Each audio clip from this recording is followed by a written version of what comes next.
¿Qué tal, familia? Algunos ya me conocéis, otros todavía no.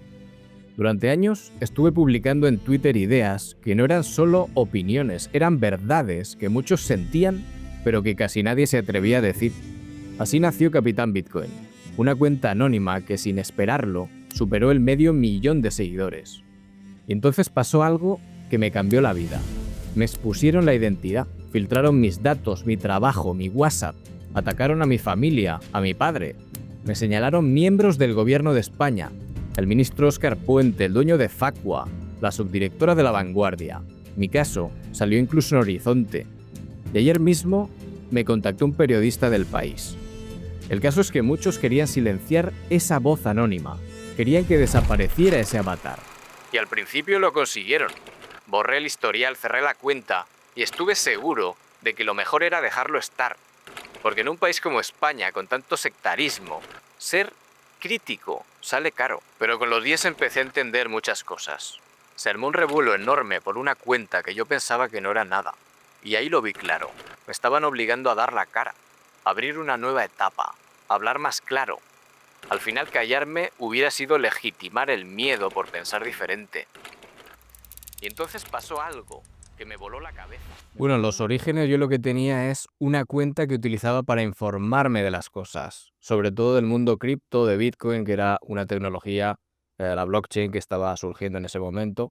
Y yo poco a poco me fui especializando en eso y no solo me informaba, sino que explicaba a los demás cuestiones sobre Bitcoin. Pero claro, yo empecé también a hacer, cuando gané un poco de notoriedad en ese ámbito, empecé a hacer ciertas, digamos, opiniones políticas y noté que la gente me seguía mucho más hablando de política que hablando de algo que casi nadie conocía como Bitcoin. Entonces empecé a hablar de política y la cuenta fue creciendo muchísimo.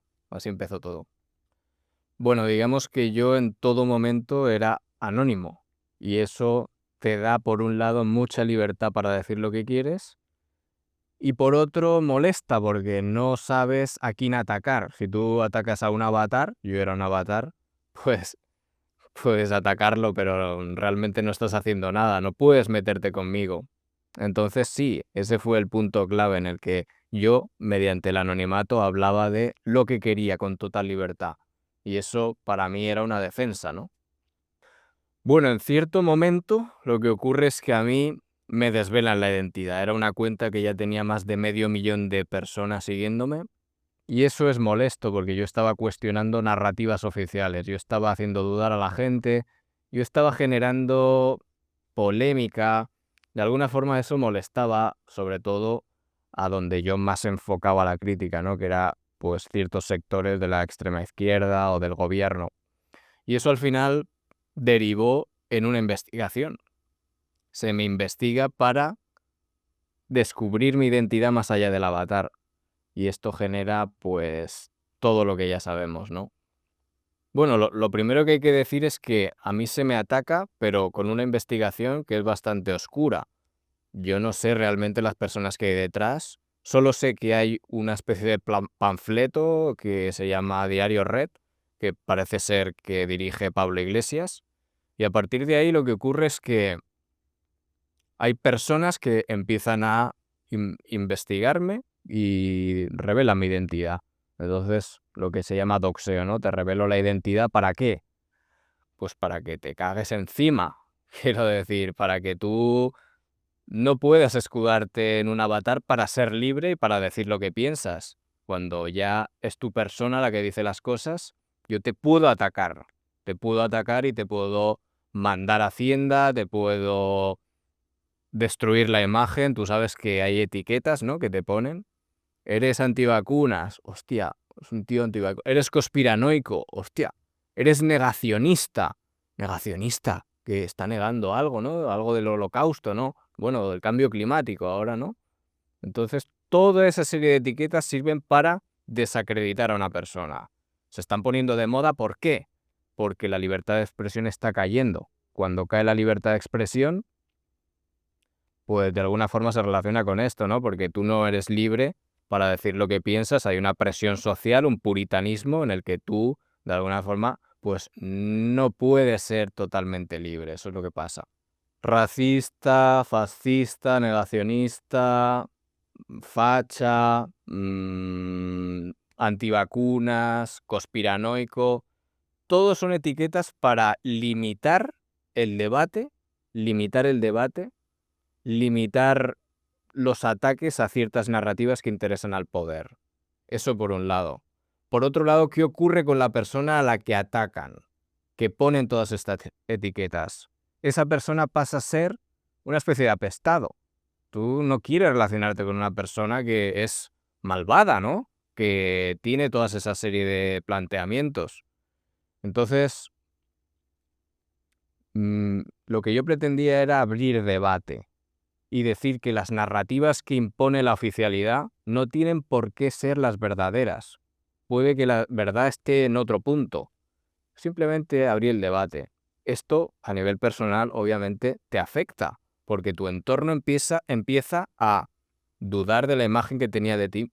Tus propios amigos, tu propia familia, si tú eres un tragacionista, es decir, que te tragas todo lo que dicen los medios, que al final son sucursales del poder político, pues definitivamente pueden hundir la imagen de una persona. ¿Qué pasaba antiguamente?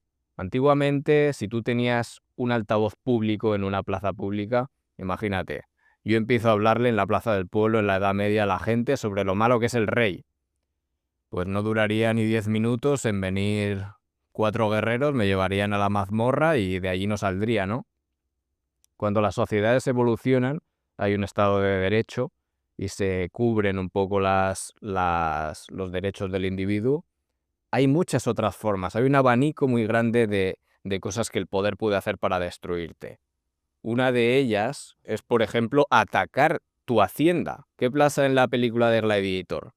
Gladiator tiene conflictos, ¿no?, con el poder, con Máximo tiene, tiene de alguna forma conflictos con el poder, con Cómodo, ¿no?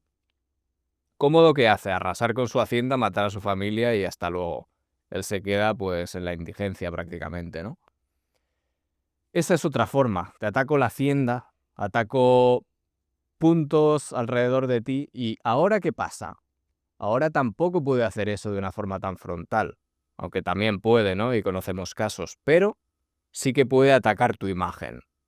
Si ataca tu imagen, de alguna forma está anulando tu mensaje. La gente ya no te cree y estás caput. Cuando a mí me revelan la identidad, lo que pasa realmente es que se me ataca la imagen. Intentan hacer de mí un demonio, un monstruo, algo bien malvado que piensa cosas muy raras, muy malvadas. Yo simplemente estaba haciendo dudar a la gente y cuestionando narrativas oficiales. Son dos cosas que faltan mucho hoy en día.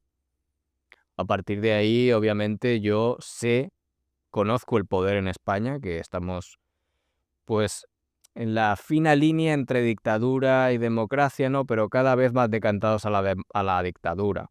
Entonces yo sé que una dictadura puede acometer con mucha violencia contra un individuo.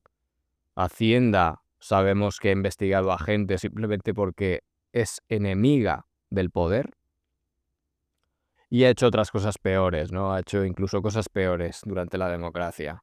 Ahora no vamos a entrar en eso, pero definitivamente pueden atacarte de una manera brutal.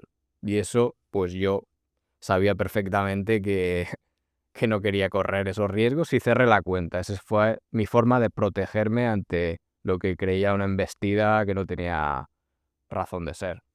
Hubo mucha polarización, porque España es una sociedad muy enferma a nivel ideológico. Hay mucha polarización social, de derechas, de izquierdas, nos han envenenado, ¿no? Entonces la polarización está ahí.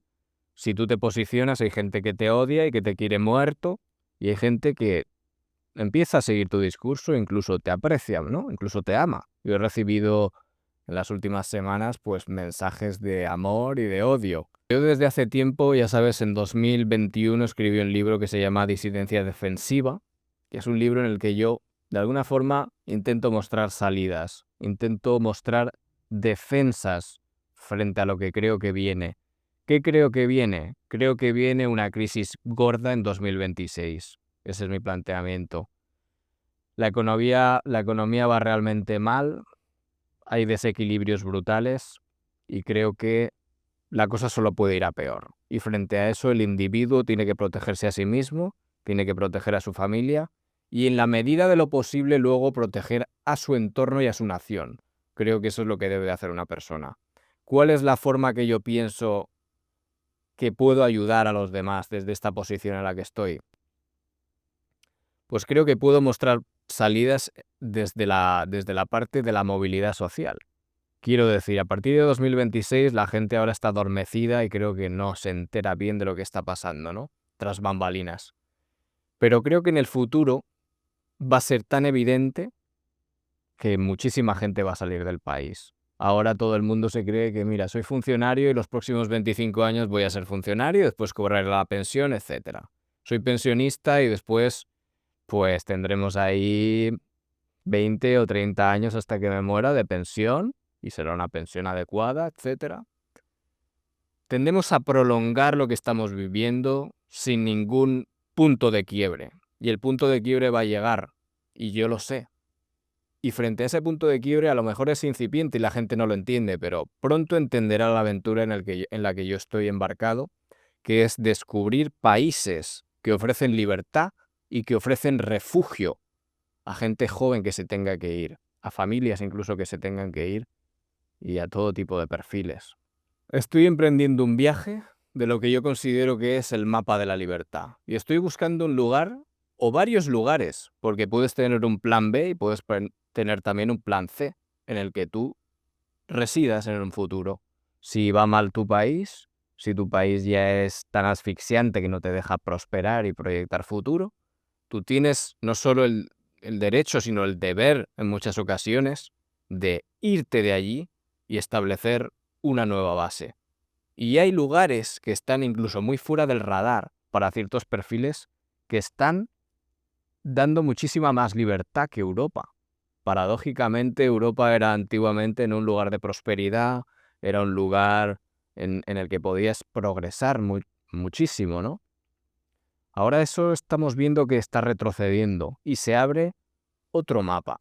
Se abre otro mapa de la libertad y hay puntos estratégicos que tú puedes fichar y apostar por ellos tu futuro. Bueno, lo primero que hay que decir es que yo veo la hispanidad como una civilización. Veo España, que está en una situación para mí lastimosa, y veo todo el mundo hispanoamericano que también tiene una situación de fragmentación, de falta de proyección de futuro. Veo una situación bastante mala para Hispanoamérica. Entonces hay un lugar que es epicentro clave de la hispanidad y no está en un país hispano, está en Estados Unidos. Estados Unidos está ofreciendo ahora a Miami como un refugio para millones de personas, donde sus países pues son un desastre, ¿no? Sus países de origen, me refiero a Cuba, Venezuela, Nicaragua, países semidictatoriales, ¿no? O dictatoriales directamente, que han destrozado, el socialismo ya ha destrozado completamente cualquier capacidad de progresar. Miami es un refugio. Miami es un refugio. ¿Qué pasa cuando yo voy a Miami? Miami ofrece muchos contrastes. Bueno, los podréis ver en el vídeo, ¿no?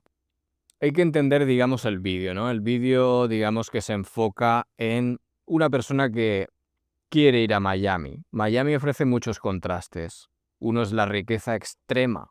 Allí hay una prosperidad enorme. Bueno, aquello es una maravilla. Hay mansiones. Es el capitalismo llevado a su mejor expresión en el sentido de que produce riqueza, expuertas.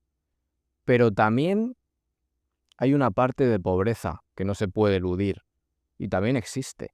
Entonces, ese contraste está bien plasmarlo con personas como Llados, ¿no? En el sentido de que Llados era una persona promedio de España que decide irse a Miami y en Miami prospera de una forma brutal. O sea, Llados es una persona que con 33 años, 34, es extremadamente rica.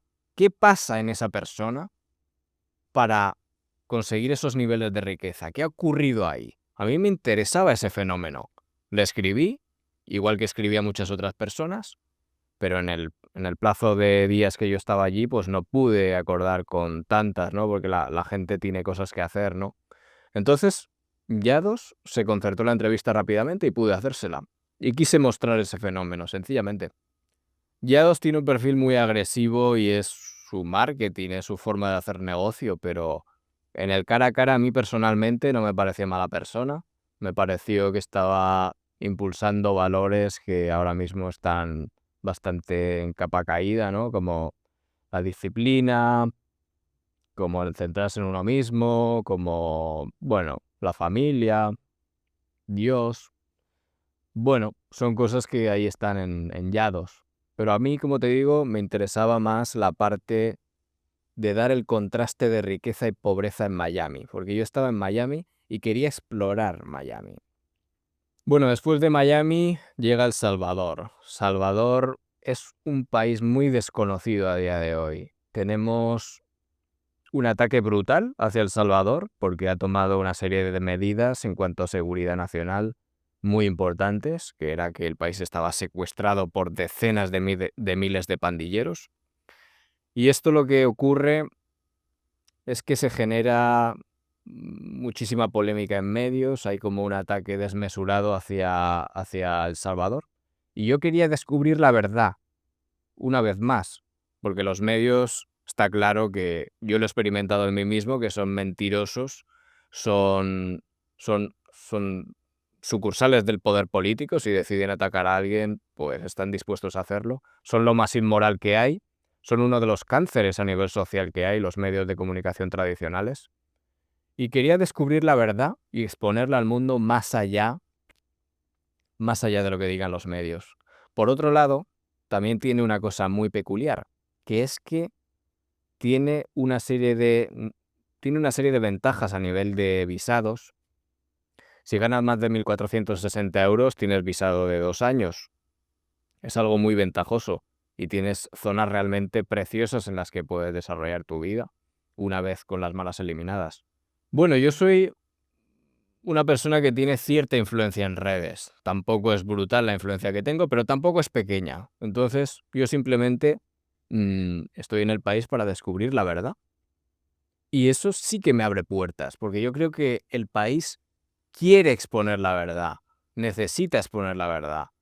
Y yo soy un pequeño medio, en este caso con cierta influencia, que quiero descubrir la verdad. Mis medios eran muy limitados, pero precisamente por eso la gente entendió que yo era completamente libre y no era comprado por nadie. Y esto es muy importante porque la gente, me di cuenta, de que cerraba muchas puertas a muchos medios porque habían manipulado de una forma brutal el mensaje. Entonces esto es muy interesante porque cuando tú te muestras con un par de iPhones, como tenía yo, 2 o 3 trípodes y unos medios muy limitados en cuanto a personal, soy yo y otra persona, pues eso te abre puertas más que cerrártelas. Y me abrió puertas a personas muy interesantes como uno de los mayores negociadores, si no el que más, del Estado salvadoreño con las maras, o incluso al vicepresidente del país. Bueno, va a haber bastantes países. Yo estoy buscando lugares donde quedarme realmente, donde apostar mi futuro, donde tener un plan B, porque la gente realmente está en un país y ni siquiera tiene planes B. ¿Qué pasaría si tu país entra en guerra, por ejemplo? ¿Cómo salvas a tu familia? Para mí es bastante importante y la gente no tiene ni siquiera en el radar tener un segundo pasaporte o tener una residencia en un país extranjero. ¿Qué pasa con eso? Hay un adormecimiento brutal. Vivimos en una Europa que cada vez va degradándose más y de alguna forma hay un montón de países que ofrecen cosas buenas y accesibles. Un país, por ejemplo, me preguntas que tengo muchas ganas de exponer. Paraguay. Paraguay para mí ha sido, en mis investigaciones, uno de los países más interesantes que hay para por lo menos tener la residencia o incluso el pasaporte. Y para un hispano es especialmente fácil. El Salvador es un país que hizo una apuesta muy disruptiva pese a las presiones del FMI, que era su principal financiador, y decidió incluso hacer una inversión en Bitcoin, ir acumulando Bitcoins. Y al principio fue muy atacado por eso. Es curioso, ¿no? La adversión que genera tener bitcoins, porque a nivel personal es lo mismo. Si tienes bitcoins, te señalan y te dicen, estás cayendo en un Ponzi, eso no vale nada, eso va a morir. Y a nivel de país parece que lo mismo. Había una presión brutal hacia Bitcoin. Habría que preguntarse qué tiene Bitcoin para ser tan atacado, ¿no? Pero sí, El Salvador está apostando a muchos niveles por Bitcoin. Uno de ellos es que tú puedes comprar en muchísimos sitios con Bitcoin. O sea, el vendedor te pone la wallet con el código QR y tú con el tuyo, pues haces la transacción de cualquier cosa. Yo compré hasta aguacates en El Salvador. Es brutal, ¿no? Y por otro lado, a nivel nacional, pues tenemos que, pese a recibir muchas limitaciones, porque claro, el que te financia te pone condiciones y el FMI está poniendo condiciones a El Salvador de que deje de seguir esa senda para seguir financiándole. Entonces, él tiene su tensión ahí, pero está apostando por Bitcoin y tiene una cartera de Bitcoin que no ha parado de subir desde hace mucho tiempo. Ya está en más de 800 millones. Recordemos que el país es pequeño, ¿no? 800 millones para un país tan pequeño, pues es una apuesta. Sobre todo a nivel simbólico, ¿no? Bueno, digamos que yo siempre he ido un poco a contracorriente. A nivel ideológico, yo siempre he ido a contracorriente. O sea, en mi país se piensa de una forma y yo estoy pensando casi siempre en la contraria, porque en la contraria suele haber más verdad. Paradójicamente es así. Y en el tema de las inversiones ocurre algo muy curioso, ¿no? Que es que si a nivel ideológico ir hacia donde va la masa no te lleva a mal puerto, a menudo, porque vas con la mayoría. No es incómodo defender posturas que la mayoría defiende. Entonces yo ahí sí que he obtenido un feedback negativo, ¿no? He obtenido ataques de todo tipo, algunos ni siquiera los voy a contar porque son bastante feos, ¿no? Pero con el tema de las inversiones pasa algo curioso. Y es que ir en contra de lo que hace la mayoría sí que te da ventaja, sí que te da beneficios. Es muy interesante, ¿no? Porque ahí sí que ganas cuando haces lo contrario que la mayoría. Y en el caso de Bitcoin se ve claramente. ¿Cuándo es el mejor momento para comprar Bitcoin? Mejor momento para comprar Bitcoin es cuando todo el mundo dice que va a morir, cuando todo el mundo lo ataca, cuando en los medios sale que ha muerto. Ahí es cuando debes de acumular, cuanto más posible, mejor. Ahí. Y se ve claramente cuando los medios atacan de una forma brutal a Bitcoin, es el mejor momento para comprarlo. Y sí, el Bitcoin te da libertad cuando sabes acercarte a él de una forma inteligente. Yo estoy estableciendo un mapa de la libertad. Para mí, a nivel personal, yo estoy buscando países que sean interesantes para mí y para mi proyecto, eso es verdad. Pero hay formas de hacerlo. Podría hacerlo de una forma privada.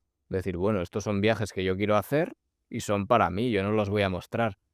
Pero he decidido ponerle un punto extra de esfuerzo para mostrarlo a la gente. Porque creo que a partir de 2026 van a cambiar mucho las cosas. Y lo que parecía firme se va a disolver. Va a ser el principio de disolverse muchas cosas que parecían sólidas. Y en ese entorno yo creo que va a ser necesario que la gente tenga un mapa de la libertad donde poder huir.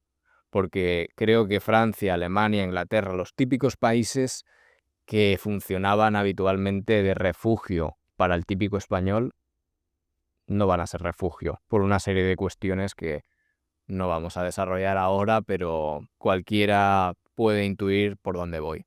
Bueno, eso es una sorpresa, tendréis que ver el de El Salvador para saberlo, ¿no? Pero te puedo adelantar algo, y es que tiene una de las mejores calidades de vida del mundo y fue un refugio de los más top del planeta cuando el COVID. Cuando se impusieron las restricciones del COVID, muchísima gente fue a cobijarse ahí. Tal vez en el futuro sea otro lugar donde cobijarse. Muchas gracias a vosotros. Ese día el presidente declaró la guerra contra las pandillas. ¿Y qué opina de toda la polémica que está surgiendo respecto a aumentar los mandatos presidenciales? Es muy duro perder a un amigo. Murieron 17 personas inocentes, una niña de 16 meses de vida.